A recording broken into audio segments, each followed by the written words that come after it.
Sometimes it's nice to pretend that the world isn't moving steadily closer to an inevitable violent apocalypse. When faced with this hideous reality, our little fantasies are an important coping mechanism. For instance, imagine you could fly. Think of the fun you could have zooming about weightless and worry-free. No need to queue with the great unwashed for the bus again, or have to risk the broken-down lift with all that shopping. You could even have a few too many at a trendy rooftop bar and not have to worry about getting a taxi home. Sadly, we don't make survival guides about your fantasies. Just reality, where the bad things happen. Being high isn't always a good thing. In fact, an inevitable condition of being high is being low again. What goes up must come down. And if you go from up to down really quickly, well, thanks to physics, it's going to get messy.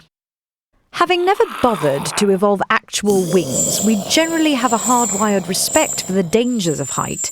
But complacency, the feeling that because nothing bad has happened yet, it won't happen at all, is in our nature, and it wants to destroy us. Lots of the advice you are about to hear may seem obvious. But the more we assume we understand something, the more we need to be on our guard, especially when bone-shattering drops into the abyss come into play. Top tip: gravity plus complacency equals bad. We made this up, but it sounds pretty scientific. Put simply, when considering working at height, never assume something is safe. Working at height is working anywhere that, if no precautions are in place, you could fall a distance great enough to cause injury or death. We did say some of this was pretty obvious. However, the point here is you might not always know there is a risk of falling. For example, if you are working up a ladder, that's obvious. If you are working on a surface which is fragile and might break, plunging you to the ground, that's less obvious. Working somewhere where you could fall into an opening in a floor or a hole in the ground, well, that might not be obvious at all. Top tip: now might be the time to check there is no trapdoor below your chair.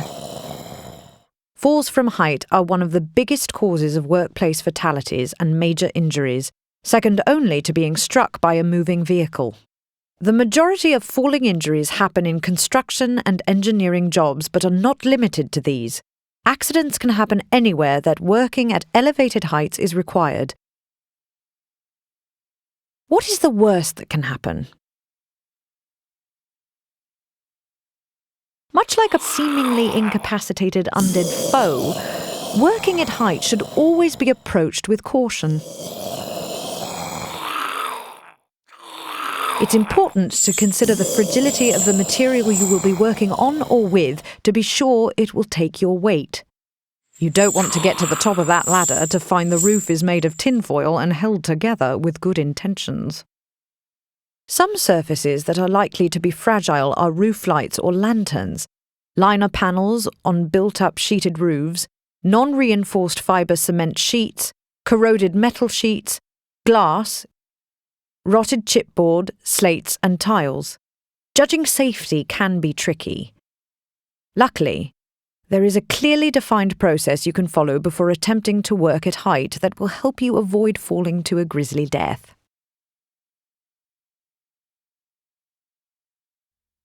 Only mountaineers climb stuff for the fun of it. Save vital survival energy by thinking around the problem.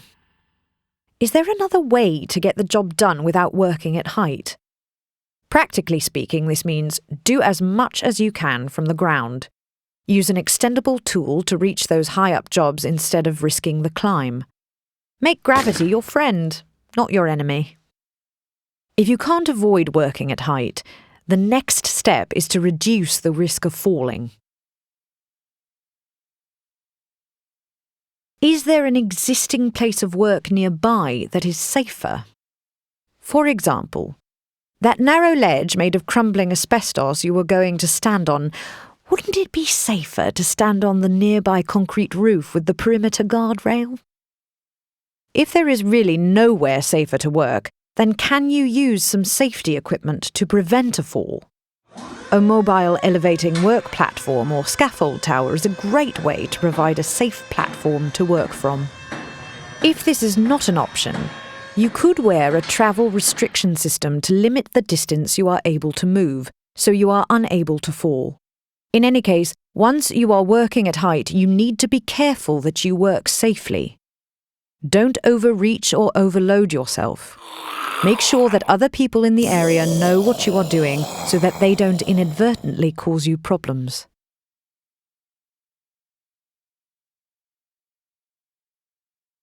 Unless you are falling into deep snow or soft scoop ice cream, falling a distance of over 5 meters is likely to be fatal. But even smaller distances can still cause life-changing injuries, and not the sort of changes that come with winning the lottery. If you can't reduce the risk of falling, you should try to reduce the falling distance as much as possible. Safety nets and soft landing systems installed close to the level of work are ideal for this purpose. If these are not practical, then industrial rope access may be more suitable, or a fall arrest system secured from a high anchor point.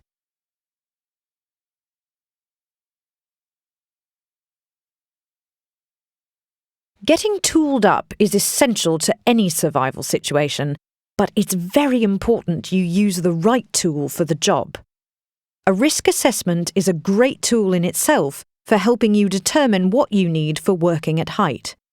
Ladders and stepladders are often a sensible and practical option for working at height when the work is of short duration and judged to be low risk. But you need to be sure you are using the right ladder and that you are trained to use it safely and in control of the associated risks. Before using a ladder, you should check to make sure it is strong and stable. Check for damage. Has it been maintained properly? If you can, get someone to supervise the ladder while you work. Remember, gravity is not your friend.